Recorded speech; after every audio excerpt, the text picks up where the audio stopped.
Welcome to the Circuit of Success Podcast. The Circuit of Success Podcast.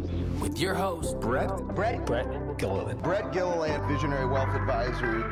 The Circuit of Success Podcast. Let's start the show. Welcome to the Circuit of Success. I am your host, Brett Gilliland. I've got my man, Colby Jubenville, Dr. Colby Jubenville. What's going on, Dr. J? You know, I'm having deja vu here. I mean, this is a flashback moment for me. I can remember back when we first did this many years ago, and I think you were probably on episode, 20, 30, and now you're somewhere in there. 395. Everything's wonderful, man. I mean, it's 2024, and the world has evolved so much. We now live in an economy that we didn't even know could exist. And 5 years from now, we're preparing people for an economy that doesn't even exist yet. So we better figure out how to develop their talent, uncover and develop their talent, which is what I hope we get to speak about today a little bit with you in this thing called the Circuit of Success. Absolutely. Well, man, it's good to have you. So I want to go like I do every show, probably like I did, 300 and something episodes ago with you. And we've become friends, which I think is what's cool about this, man. With the podcast, you were kind enough. I needed a place to stay two or three Fridays ago. Yeah. A late night text, hey, dude, I'm looking for a place in Panama City because my place on 30A doesn't open until 4 o'clock on Saturday. Yeah, man. And you said, stay at my place. So my wife, my 4 kids, we roll into your place and get a beautiful view of the water. Man, it was awesome. So I just think that's cool, man, to think about what this podcast and how we've become friends. You've come here and spoken to Visionary Wealth Advisors, to our people before. We rode go-karts. I got sick. I mean, we've been through it all, man. I've been on every floor of the building. I've been to the restaurant on the bottom floor. I've been to the law firm on the 6th floor. I haven't been to the bar / cigar deal on what floor. I don't know what that is, but I just want you to know this, man. If 30A ain't open, dude, PCB is good for all time zones. So come on down. Well, I think you know this. I met my wife there at Harpoon Harry's in spring break 1998. We're out on the dance floor. I'm like, man, she looks pretty. I'll go talk to her. And, oh, my gosh, she goes to Eastern Illinois University where I went. Now we've got 4 kids, and here we are. But, Colby, why don't you give a little lay of the land, man, of what's made you the man you are today. You don't just wake up as a TEDx speaker, an author, a professor, have your doctorate. You're a trusted advisor to lots of companies out there. But kind of give us the backstory, man. Well, it's so simple, man. It's Karen and Wayne Williams. I went through what I call the Wayne Williams School for Better Living and Better People. And he was my stepdad, took my life over at one. And the need for achievement is something that's taught. You're not born with it. And ultimately, those people every day woke up and they knew how to build and pull the best out of other people. And so today, if you fast forward to today, they're coaches. What do great coaches do? Great coaches make you have conversations you don't want to have. They make you do things you don't want to do to become something you didn't think you could become. And if I look back on my life, it started with Karen and Wayne Williams and them coaching me. And then the great coaches I had along the way at St. Paul's and Millsaps and Norman Joseph at Bellhaven and all those coaches that made investments in me. You know, Pat Taylor, my high school principal, just recently passed away. And I told myself before he did, I was going to be able to go. I had to go back and see him one last time. And he's on his deathbed. And he called me Kobe. And so I walk in there, and he's about 70 pounds, and he's on his deathbed. And he said, Kobe, I'm so proud of you. And I started to tear up a little bit. He said, but you know what I'm proud of the most? And I said, no, sir. He goes, well, you just didn't do it the way that other people did it. You did it your own way. And he said, I have something for you. And I leaned down and I grabbed his hand and I said, well, who do you think that I learned that from? Who do you think that I learned to do it your own way from? He said, I know, but I've got something for you. And so he points me over to the chair and he's got this book and it's Matthew McConaughey and it's Just Because. And the book is about kids being told how to do something one way and deciding to do it their own way because you don't have to do it just because they say do it that way. And I started to laugh and tear up and I said, Pat, you know what's funny to me? He said, what's that? I said, you're on your deathbed and you're still coaching me. And he said, son, you're going to always need coaching from me. And I That's hugged pretty him. awesome, man. And if you look back, there's always these defining moments, and there's one or two, three people that made investments in you, that took a chance on you when nobody else would. And Pat Taylor and Bob Rutledge and Charlie Miller and Jerry Strang and Sandy Santoli and Tommy Raniger and my mom and dad are all of those people that made those investments in me. Yeah. When you think about those, you mentioned those defining moments. I mean, I've got some clear defining moments in my life. Just looking at my professional life, right? Obviously, you have a defining moment when you walk up to somebody at Harpoon Harry's, and that's a defining moment, right? But when you think about those moments in your life, what's the one thing, if you can share, that you're like, man, that was the game changer for me? I think walking out on the field at Millsaps in Jackson, and there's 80 dudes out there, and it's for the first time in my career, I wasn't in a long time. I wasn't the best guy on the team. In fact, the right tackle was Sean Brewer, and Sean is the Division III Player of the Year trophy. Is now called the Sean Brewer Award. So of all the schools, Brett, that I could go to in the United States to play college football, I somehow play the same position with a dude that 25 years later. They named the damn trophy. That's right. And so the other dude that plays the other tackle is a guy named Flint Minshew. His son, Gardner, is the starting quarterback for the LA Raiders. And he's like 6'3", 6'4", 260 and a black belt in karate. Yeah. And so you walk out there and you say to yourself, there's no way I can do this. You say to yourself, how am I going to make it through the next day? And I called my mom in tears. I went on the field. I came back in the classroom. I got assigned 300 pages of reading. And I called my mom in tears because that's the only person that you can call. And I said, Mom, I can't do this. I got to come home. I'm in the wrong place. And my mom said, son, you're right where you need to be. And the one thing that I learned in that defining moment, that now my son who plays Division I basketball here at MTSU, the one thing that I learned, and I tell people why it's so important to let your kids figure it out and let the game be the teacher, is that I learned this simple idea of how to use adversity to accelerate growth. And once you learn how to use adversity to accelerate growth, it becomes your greatest competitive advantage. And so that same guy, Flint Minshew, we're up on playing Sewanee up on the mountain, and we lose. And Coach Raniger, Tommy Raniger, played at Mississippi State when they didn't wear helmets, probably was about 350, 400 pounds. He called me Corey, but my name is Colby. He called me Corey, and he got the whole team together. It always pointed like this. He said, boys, do you know why we lost the game today? He said, because Corey don't know how to play football, don't know how to play defensive tackle. So if you see him, tell him, Corey, you lost the game for us. Well, I mean, I'm literally 6 feet from it. And I'm getting on the bus, and Flint Minshew, Gardner's dad, we tell this story all the time, but Flint, I'm getting on the bus, and Flint would stand at the front of the bus and shake people's hands as they got on. Big old dude, just a tree. And he said, Kobe, Coach Raniger only picks on people he likes.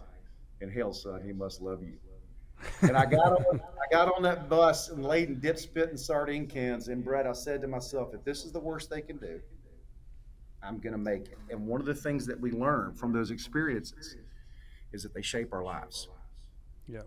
And that's what that defining moment did for me. But to me, that's where I made the gut level decision. I said, this is it. I am going to coach and teach on an ever increasing stage. Love it. It's funny you talk about that. You said, I think the word was, you learn to use adversity to influence growth. And somebody asked me today. Accelerate growth. Accelerate. Not influence. I'm going to write that down. Accelerate growth. And it's so true, right? Because I just said this today to somebody. They asked me about my career, and I said 2003 was my worst year ever financially, after a really good year in 2002. But the biggest learning I had that changed the trajectory of my life was the worst year of my life in my career, my professional career, right? Yeah. So I did use that adversity to accelerate growth. So how do we do Yeah. that though? Because it doesn't always happen that way. Because a lot of people, you have adversity, you can get in the fetal position, you can be mad, you can just take it to a whole nother level. How do you help the person listen right now that's going through some adversity, that needs Yeah. that little help, that hand to pick them up and help them up and help them accelerate the growth? Yeah, you stop asking, why is this happening to me? And you start asking, what is this trying to teach me? And once we start to look at adversity as a way to teach us something, then the next question is, we say to ourselves, what do we contribute to this? Because what we all realize in adversity is that we contribute something to it and we can learn something from it. If you look behind my left shoulder, I think I'm have a hard time telling you my right from my left. Right. I'm challenged with that still today. There you go. I have to do this to remember. Yeah. But Jack Jubenville is over one of my shoulders behind me. I'm in the Jack Jubenville conference room on the campus of Middle Tennessee State University. And you asked me specifically about how do you teach other people to recognize when that adversity happens and shift that mindset from a fixed to a growth mindset. So my favorite story about Jack is he's playing his high school game, probably his second to last game of the year. And just like I would do with Wayne, and Wayne Williams, my stepdad, who was my dad, would always tell me, let the game be the teacher. Let the game be the teacher. And so I would ask him after every game, playing football at St. Paul's in Mobile, the womb of greatness, I would say, what do you think? How did I do? And he'd always answer me the same way. Well, how do you think you did? And that's as far as it would ever go, because he said, Colby, you got to let the game be the teacher. So Jack, and dude, in 20 years under this man's roof, I never saw him have a bad day. 20 years, I never saw him lose his cool. Now, do you think Jack can say that about me? No. No, my kids can't either. About me, not about you. Well, and Wayne's dad was a tank commander for Patton, so we'll put that right there for today and let the audience sit in on that one. But Jack asked me and asked me and asked me and asked me and asked me, and finally one day he caught me on the wrong day, and he said after a game, he said, "How do you think I did?" And I turned to him, and he caught me on the wrong day, and I said, "Do you really want me to tell you?" He said, I keep asking you. I've been asking you for years. And I said, you know what blows my mind, dude? You know what blows my mind? I said, you let people and your teammates let other teams take uncontested layups. If it were me and I was in a basketball game and some dude was going to lay the ball up, I would put him in the stands. So if you really want to know what I think, the game is built so that you can learn. And what the game is really built for you to learn is that imposing your will on someone else is one of the greatest opportunities in sports for you to come alive in ways that you cannot anywhere else. Yeah. And so he goes, Dad, I'm just telling you, man, people don't play basketball like that anymore. I said, stop right there. You asked me, I answered it. We can move forward. That's right. So you know what happens the very next game. It's 2 days later, the very next game. There's a breakaway. Jack looks at me. I can see him looking at me. The crowd's going crazy. I show no emotion in these games. I learned a long time ago from an old baseball coach, you can be one of three things. You can be a dad, you be a coach, but you can't be all three. That's right. And so he takes the breakaway. The guy's going down to shoot it, and Jack takes him to lay it in, and Jack takes him and puts him in the cheap seats. The crowd goes crazy. I mean, literally goes crazy. The official goes up and tees him up. I lose it. For the first time ever, and I teach emotional intelligence to other people. For the first time ever, I find myself, I can't stop. I'm walking down the stands. I walk up to the guy, the official, and I said, all you did today was make America weak. and he turned around and he tees me up and he kicks me out of the game. Okay. Yeah. And so I'm walking out, and so I wait till the end of the game, and I go back in, and Jack comes out with his hoodie on and his head down, and I said, "Well, man, what did you think? How did it go?" And he said, "I tried to tell you, Dad. People don't play basketball like that anymore." Now, here's the takeaway for the audience. Fast forward a year later, and he's playing at MTSU, and he's thinking about quitting. And I told him, if you start, you will finish this. So don't start it if you don't want to go all 4 years and finish it. And so he comes to me, and I said, "What is it like out there? What is it like to play at that level?" And he said, "You know that time you told me to hit that guy if he took the layup, that I'd really feel what it felt like to come alive, that imposing my will on somebody?" He said, "That's every play of my life." And I said, "Jack, welcome to the rest of your life. There's 4 rules. Here's rule number 1. If you want to get better, get around better people. Get around people better than you. Rule number 2, become better than them. Rule number 3, make the pie bigger through collaboration. And then number 4, make the pie so big that you build a bakery." Powerful. Build the damn bakery.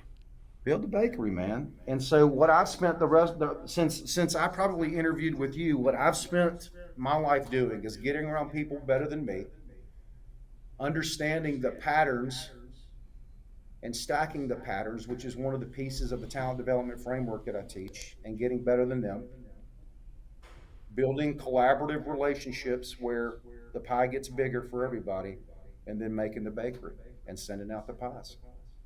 Love it. So what's that look like for the person driving down the road? How do we get there, man? Like, what's those habits day in and day out that we got to do?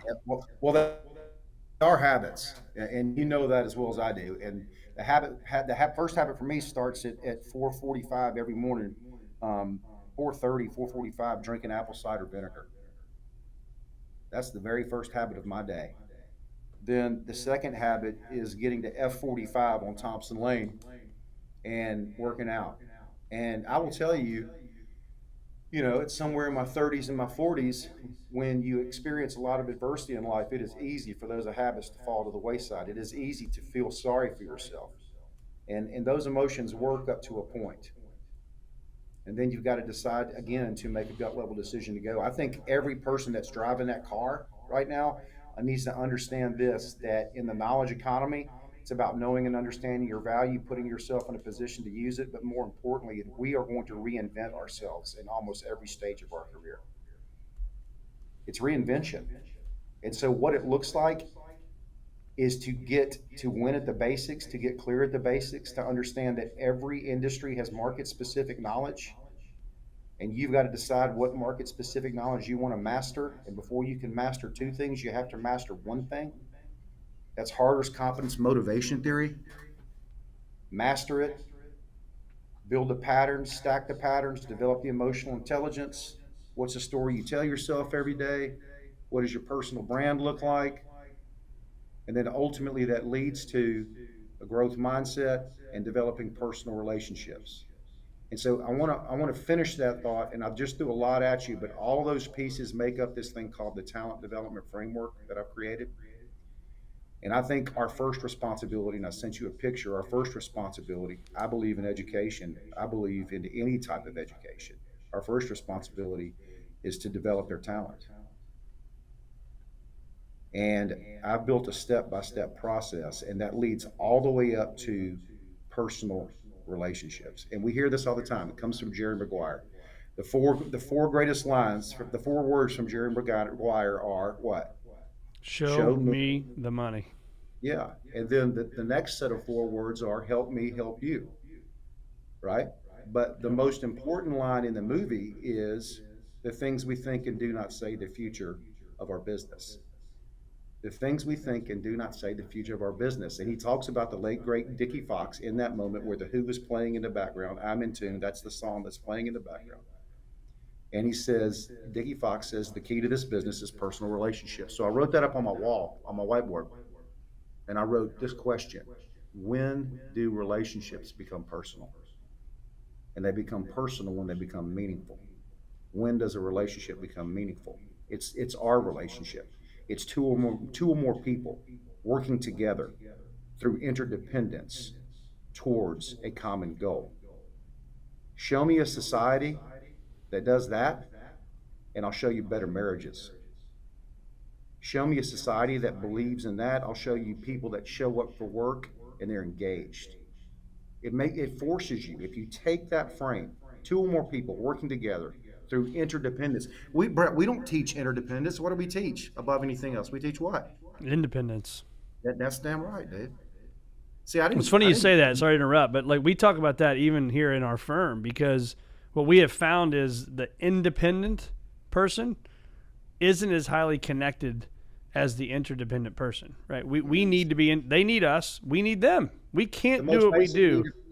The most basic need of people is to connect and feel connected. We are the most overweight, indexed, medicated, addicted cohort in the history of mankind because we fall out of connection. Connection is why we're here. It's hardwired into our DNA. This is all what Brene Brown says in The Power of Vulnerability. Once you watch that video, it'll change the way you look at how you build relationships. So the person driving down their car and they want their way out, the very first thing they need to say to themselves is, I need to do a better job building meaningful relationships. Yeah. Meaningful relationships are two or more people working together through interdependence towards a common goal. Show me a society that does that. I'll show you better men that have relationships with other men, better men that have relationships with women, better relationships with children. What is the common goal? I told Jack the common goal for me and him from day one is to use adversity to accelerate growth, man. I'm going to teach you a skill set that is going to be your greatest competitive advantage. You're going to see things that no other child will see from their dad. But I promise you, when we get to the end and I hand it off to you and I say, now it's your turn to run, go, you're going to be able to do it in a way that not many people can. Yeah. And I don't say that out of arrogance. I don't say that out of pride. I say that out of obligation. I say that out of responsibility. That is what Karen and Wayne taught me. Independence above everything else. Self-reliance even more than independence. Don't call me to solve your problems. I've called my mom so many times. I'm in a really bad spot. My mom would say this, Colby, you got yourself there, you'll get yourself out, and hung up the phone. Jack calls me. I don't have the courage, brother. Jack calls me. I come running. Exactly. I don't disagree, but I think it's true, man. My kids will ask me questions, and it's always like, well, what do you think? Like, I'm not always going to be here, man. My oldest is leaving for college in 20 days. I don't like it. Yeah. But it's like, like they ask these questions, man, and yeah, you want to help them. We want to be there for them, but it's, what do you think? Right? You can even ask a client that. What do you think? I know the answer, but what do you think, man? Figure it out. Yeah. So when you look at, again, those habits, right? You talked about you're going to the gym. You talk about drinking cider. I mean, how important is it? And we know the answer to this. This is an easy question, but the boring consistency of doing it. How important is that? I mean, it's the only way forward. It's amazing. When I stay in my routine, really cool things start to happen. When I don't. In all aspects of your life. In all aspects of my life. I don't believe in work-life balance, Steve. I believe in work-life integration. Yeah. All parts of your life feed all parts of your life. If this is the forum on work-life balance, I'm not the guy. Don't even know number one. It doesn't exist. Work-life balance doesn't exist. Human beings are not built to be balanced. Right. I mean, I'm glad you do yoga. I hope it works. Maybe it gets you close. But that is. No, I did yoga on your balcony, because I had an ocean view, and I got to become more flexible in my dang golf swing. That's what my goal. My goal is, Colby. I want to play golf on my 100th birthday and break 100. Oh, so man. My stretching and yoga is important for that. Buddy, I hope you do it. I hope I hope so too. I'm older than you, so I won't be there, but you'll do it. That's the plan. What have you learned? You're around a lot of great people, right? You're around a lot of successful people. What have you learned? You don't have to share names, but what have you learned from that person where they're like, damn, they've got it figured out, but they're also humble enough and kind enough that they spend time with you in ways that they don't have to spend time with you. Does that make sense? Oh man, so yeah, I mean that. If I look back on my life, all I've met is outliers. Gladwell calls them outliers. 10 years, Yep. 10,000 hours, significant breakthrough in your life. If I go back and I just start talking to you about people, John Floyd, Old South Properties, sells 1,000 homes a year, invested $1 million in my Center for Student Coaching and Success. Ricky Benefield, VP of Brassfield and Glory's planning and scheduling. I helped him build that. I helped John get Old South in a place where it could find its rhythm, find its cadence. Jeremy Qualls over at Williamson County EIC, John Horst and Norman Eicher that have built this incredible plant and then business down in Belvedere, in Winchester, in Tullahoma. I mean, Norman Joseph started a college football team in 1998. No phones, no computers, no players, no uniforms. What do all these people, and we ended up 21st in the nation. I could keep going. It is wild. Meeting you, Keith Grabowski, coach and coordinator podcast, 120 million downloads. I met Keith. We went out on a plane to California to buy this publishing company. We pitched the deal. We didn't get it at the end. I go, Keith, man, listen to me. The guy's wrong. You're right. Keep doing it. Keep doing it. You're going to get there. Start a podcast. I said that to him on Friday. We get on the plane on Sunday. He goes, hey, Colby, I just got one question for you. 120 million downloads now. One of probably the top podcast in the sport and coaching space. He said to me at the end of we're getting off the plane. Hey man, just one last question. What's a podcast? This is 10 years ago. And so here's my point. I'm going to answer your question. Here's my point. What they all have in common? They took a chance on me when nobody else would. And you got to get around people and build relationships in such a way that they feel like they're connected to you and they get something from you. Norman and I talk now 25 years later, and he's now Division I offensive coordinator, and I do what I do. And he goes, I said, Norman, why did you hire me? I said, there were 400 people that applied for that offensive line job. They had NFL experience. They had state championships, college championships. He goes, you know why I hired you, Colby? I said, no. He said, man, because I felt like I could talk to you. And I couldn't talk to anybody else. And when you're starting a football team and you think your life is just completely different than where you thought it was going to be, you value somebody that can do that. Mm-hmm. I could talk to you when I really couldn't talk to anybody else. Man, I've been waking up since I was 5 years old and walking into rooms and looking at adults and asking myself from a very early age as a survivor, what do these people want from me and what do I need to get them so I can go away and do what I want to do? That's a learned skill set that I started developing when I was 5 years old. So what was that theme for them, right? That one thing that you saw from all these leaders? They made investments in other people when they didn't have to. Yeah. These people were great. They had greatness on their own.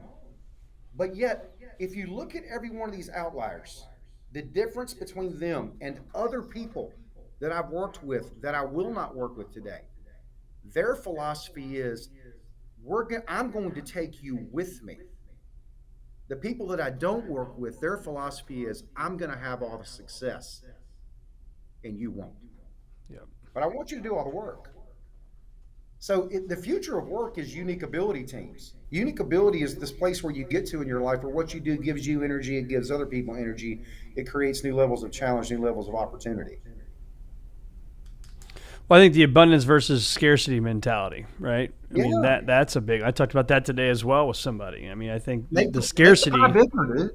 right? That's all. Make the pie bigger is it's just abundance, and then start the bakery and deliver the pies is collaboration. Collaboration is the stuff that greatness is made of. There is no way that you have the success that you have without 2 or 3 key people that you all work together to get to where you got to. That's right. Yep. 100%. And I think the abundance thing is too, this is where I was going with it is, when you surround yourself with those people that you're talking about, right? Step number one, be around the great people. But those people also have to be abundant and be excited for your growth, right? Because you could be around somebody that wants to stun your growth because they think if Colby's successful, I can't be successful. Well, that's BS, right? One of my closest friends is in the exact same business I'm in. Yeah. I hope he's successful as can be, but he hopes I'm successful as well, right? Abundance. Yeah. And there's enough success for everybody, man. Yeah. There's enough success for everybody. Yeah. So, I'm glad you asked me that, because I was actually thinking about that in all these, and I feel so bad because there's so many other people that I could list. Ben Goss, when I was at Southern Miss, when I was trying to get a PhD,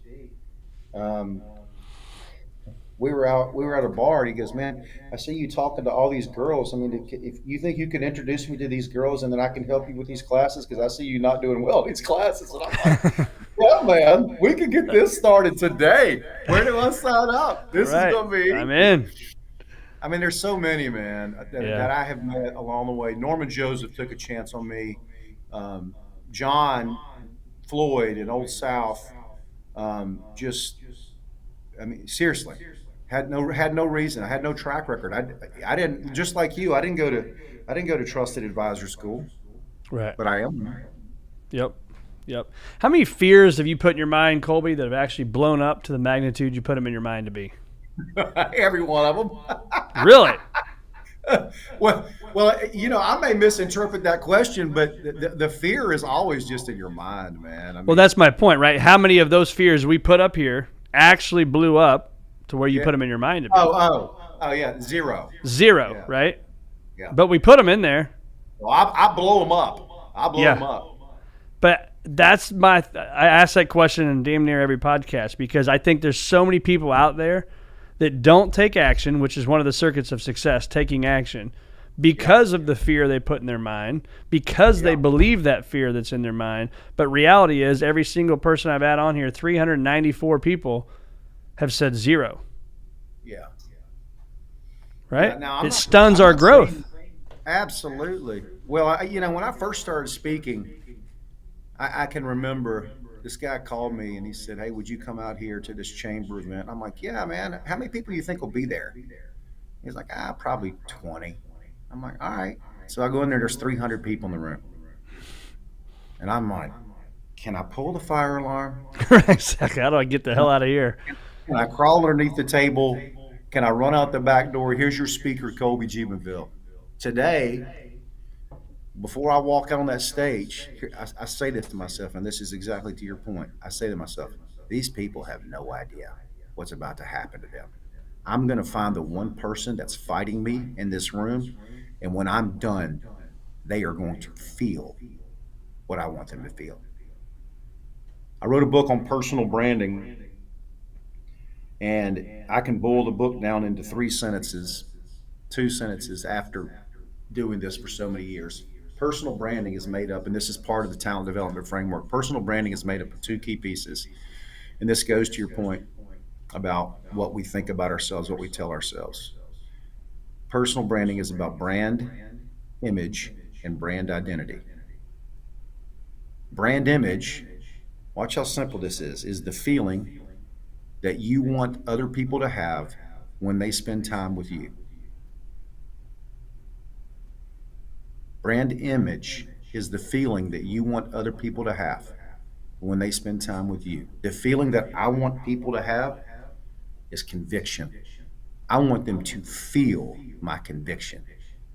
Conviction simply means, and I learned this from the book Backable, The Surprising Truth About Why People Take a Chance on You. Conviction means convince yourself first. You did it, I did it. All of us that put ourselves in a vulnerable spot to talk in this way, do it. But it's the feeling that other people want to have, what you want other people to have when they spend time with you. Mm-hmm. What feeling do you want people to have? Brand identity is your unique perspective, unique education, and unique experience. How you see it, how you know it, how you do it. This is how we see our relationship with our clients. This is how we know our relationship with our clients, and this is what we deliver to our clients. And you build stories around that are vehicles that help explain change. That's strong. I mean, that brand image, man, for me, it's, and you see it right here on this microphone, right, is F greater than P. It's helping people achieve a future greater than their past. Yeah. And I think that comes over time by putting yourself out there, and that mission statement. I think it's really hard to find and just sit down with your journal and write down a bunch of stuff and be like, oh, achieving a future greater than your past. That's it. And now to my core, I believe that. But I think it comes over time. And you helped me with this, and we did this in my office one time, that comfort zone callus, if you remember, right? Yeah. Is that comfort zone getting bigger and bigger and bigger as we started the first 2 chapters of my book with your help. We'll get it done one day. Hey, I'm still there, but hey, speaking of books. Oh, there you go. Hillbilly Elegy. Let's get a little political. I've been using this one way long ago. All right? J.D. Vance, right? And listen to what he says. So do you know how I read books? Have I told you this, how I read books? No. You can tell from our interviews that I have serious ADD, right? And that's an advantage for me, but not for most people. So when I read books, I find one piece of the book and I master it. And after that, I don't read the book anymore. That's just how I consume information. All right? So on page 2, I made it to 2, man, of this book. Here's what he says. That is the real story of my life, and that is why I wrote this book. Now listen to this. This ties all of this together. I want people to know what it feels like to nearly give up on yourself and why you might do it.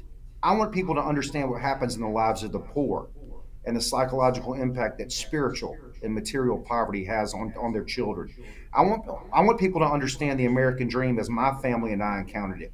I want people to understand how upward mobility really feels. And I want people to understand something I learned only recently, that for those of us lucky enough to live the American dream, the demons of the life that we live behind continue to chase us.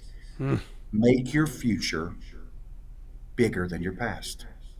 Don't let past hold your future hostage. That's little strong. hillbilly elegy there for you. I love it. And I mean, you're right. I mean, it's like you even go to Matthew McConaughey's book you mentioned earlier. You read or you listen to his Oscar speech. I mean, that guy you're chasing. Yeah. I mean, to this point, the demons are always chasing you, and that's true, man. We got to figure out a way to just continually get better day in and day out, and that's by habits. It's by habits. Absolutely. Tell our listeners a little bit more about your books. Where can they find them? Yep. Well, I would encourage you to go to. I write for Forbes, Coaches Council, and I've had so much fun doing that. And I've taken those articles and packaged them around the talent development framework, narrative-based coaching, the story we tell ourselves, emotional intelligence, pattern matching, pattern stacking, personal branding, growth mindset, personal relationships, market-specific knowledge. And so if they just type in Colby Jubenville Forbes, they're just beautiful, sweet little hits of information that they're usually about Jack. I love to tell stories about Jack, to watch him. And one of my favorite stories is Jack goes to Chick-fil-A. He has an app. It's connected to my credit card. He presses one button. He gets the food. He knows when to press it when he leaves his school so that it will be ready right when he gets there, and there's no human contact. And we wonder why we have the problems we have in the world today. Yeah. So my 2 books are called Zebras and Cheetahs. It's How to Get Paid for Your Value, Not Your Time, published by Wiley. Yeah, I tell people all the time, I think my books are great, but I wrote them. But don't read them, but just look at the covers. The covers are amazing. So just set it on buy it and set it on your coffee table if that's what you need to do. It's lime green. It's a zebra and cheetah. It's really cool. But that's how to get paid for your value, not your time. And the other book is called Me, How to Sell Who You Are, What You Do, and Why You Matter to the World, and it's on personal branding. And since I just told you and your audience the 2 sentences that you need from that book, I mean, again, make it a coffee table book. It's a beautiful hat show print. And I think it would look beautiful on your coffee table as well. So, Mine are in my office. Let's, Colby Jubenville, it's always fun spending time with you, brother. Let's give one last, cause you're a locker room guy. You like to, this is your speech, right? So you're going to give I'm going to give you about 30 seconds. All right. You got a 30-second clock. Yep. Give us the closing speech. We're down by 10, right? It's halftime. Give me the pep talk, man. Give that pep talk to that guy or gal listening right now that needs to hear from you. So we're here. We're at the end. And we will win this game. But here's what I want you to know, because it's about to happen for you. If you want to be happy for an hour, eat a steak. If you want to be happy for a day, play a round of golf. If you want to be happy for a week, go on a cruise. If you want to be happy for a month, buy a car. If you want to be happy for a year, win the lottery. But if you want to be happy for the rest of your life, go out here and beat your rivals and win this game and take it with you for the rest of your life. That's solid. That's true, man. That's a little Lou Holtz right there for you, man. That's not mine, but it's a beautiful frame, right? And really what I do close, I have 3 closes, and I just ask them, do they want one of these 3 closes, and I let them pick. But what I say at the end is, but if you want to be happy for a lifetime, make investments, take chances, make investments, and develop other people's talent as you continue to lift and climb along the way.